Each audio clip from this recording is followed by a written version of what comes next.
Shalom saudaraku yang dikasihi Tuhan. Hari ini saya ingin berbagi dari buku kecil yang berjudul Orang Beriman yang Penuh Kuasa yang dicetak oleh penerbit Gandumas. Buku ini akan memberikan pelajaran kepada kita selama 10 hari ke depan sementara kita mengikuti hari doa 10 hari. Dan hari ini saya akan bagikan satu bagian dari buku ini yang berjudul Kekuasaan dari Tempat Tinggi. Ada janji Tuhan sebelum Tuhan naik ke surga. Lukas telah mencatatnya di dalam Lukas 24 ayat 49. Dan aku akan mengirim kepadamu apa yang dijanjikan Bapakku, tetapi kamu harus tinggal di dalam kota ini sampai kamu diperlengkapi dengan kekuasaan dari tempat tinggi. Apakah kekuasaan dari tempat tinggi itu? Lukas kemudian menuliskannya juga di dalam Kisah Para Rasul 1 ayat 8. Tetapi kamu akan menerima kuasa kalau Roh Kudus turun ke atas kamu, dan kamu akan menjadi saksiku di Yerusalem dan di seluruh Yudea dan Samaria dan sampai ke ujung bumi. Kekuasaan dari tempat tinggi. Siapapun yang membaca janji ini akan bergembira. Bayangkan, Roh Kudus akan turun dan membawa kekuasaan dari tempat tinggi. Kekuasaan yang cukup untuk tiap keperluan, tiap krisis, dan untuk tiap orang. Banyak orang Kristen sudah mendengar berita ini, bahkan mereka mendoakannya agar mereka dipenuhi dengan kuasa. Namun, apakah mereka benar-benar memahami apa yang mereka doakan? Banyak pria dan wanita mengalami zaman kuasa Roh Kudus. Mereka berapi-api, namun setelah 1 atau 2 bulan, 1 tahun, bahkan lebih, nyala api itu mulai redup. Tidak terdengar lagi beritanya. Jarang sekali Roh Kudus menyelubungi seseorang dengan kuasa rohani yang begitu besar sehingga ia melayani Tuhan sampai bertahun-tahun dengan semangat yang berkobar-kobar sambil memberitakan kasih Allah dengan begitu menawan sehingga beribu-ribu orang dibawa masuk ke dalam kerajaan Allah. Mengapa hal itu bisa terjadi? Ada 2 hal yang harus jelas dalam pikiran kita. Yang pertama, bahwa segala kuasa telah diberikan kepada Yesus Kristus. Bukan hanya wewenang, tetapi segala kuasa. Kuasa yang tak terbatas. Di dalam Dialah berdiam secara jasmania. Seluruh kepenuhan kealahannya, Dialah sumber kuasa itu. Yang kedua, pasti bukanlah kehendak Allah bahwa seseorang dari anak-anaknya akan kekurangan kuasa. Allah tidak pilih kasih. Tidaklah sesuai dengan kehendak Allah bahwa seorang pengikutnya akan menjadi orang Kristen yang lemah, hidup pada tingkat yang rendah, selalu dikalahkan oleh dosa-dosa yang sepele dan tidak pernah bersaksi bagi Kristus. Selalu mencari tapi tidak pernah memperoleh kekuasaan dari tempat tinggi. Allah jelas tidak menginginkan anak-anaknya menjadi orang percaya yang miskin dan lemah, yang mencolok karena ketidaksalehannya, dan yang berusaha mendapat berkat, sedangkan ia tidak pernah bercita-cita untuk menjadi berkat.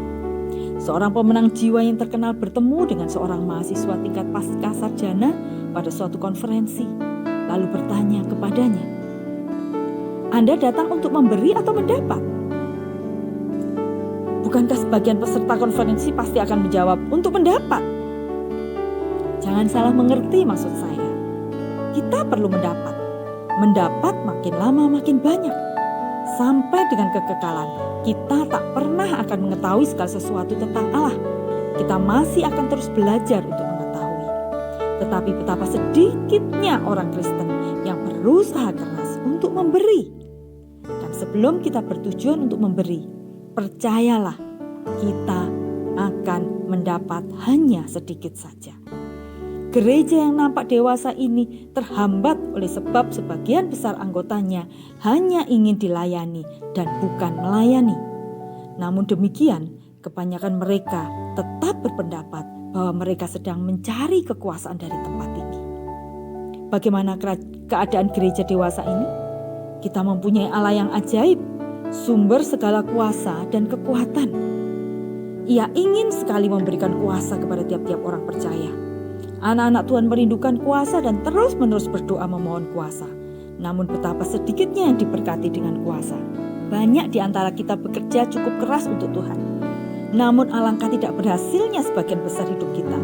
Pekerjaan itu sangat tidak efisien. dan tidak efektif. Kita tidak berdaya terhadap tipu daya iblis. Alangkah sedikitnya kemajuan kita melawan kekuatan kejahatan. Bahkan ada beberapa orang Kristen yang malah acuh tak acuh dengan kuasa ini. Mereka merasa sudah cukup menjadi milik Allah, fasih berdoa doa Bapa kami, dan tidak perlu berdoa memohon kuasa dari tempat tinggi. Boleh jadi dia adalah seorang Kristen, tetapi dia tidak berguna bagi Allah dan tidak merintangi iblis. Terkadang kita optimis dengan menggunakan kemampuan kita secara manusiawi, kita akan meraih hasil yang maksimal.